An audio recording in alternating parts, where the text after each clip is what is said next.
Sadly, I plead total ignorance as to the existence of this movie. I guess I'd always assumed that this was either Night of the Comet or Night of the Demons, and actually I thought it was Night of the Demons when I went to watch it.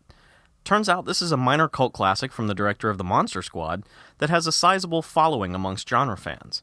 As Night of the Creeps played out, I was continually surprised and pleased by the way things were unfolding.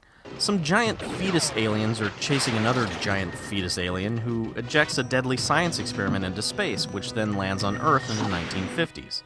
The experiment contains these brain leech things that infect human brains, turning an escaped killer into an escaped killer zombie. Flash forward to the 1980s, where a pair of college kids pledging a fraternity sneak into the school's science lab, where the zombie killer has been kept cryogenically frozen. Unfreezing, of course, occurs, unleashing both a zombie killer and a brain leech outbreak on campus.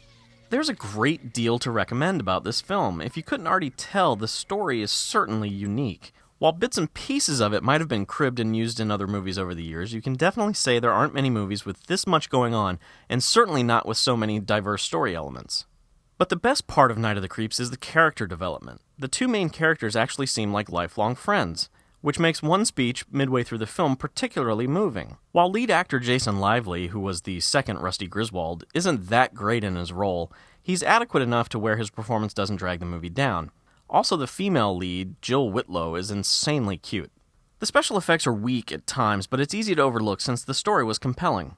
But I did take issue with the lead detective character played by Tom Atkins, who, since the 1950s killing, seems to have immersed himself in pulp detective novels and eventually started emulating those characters.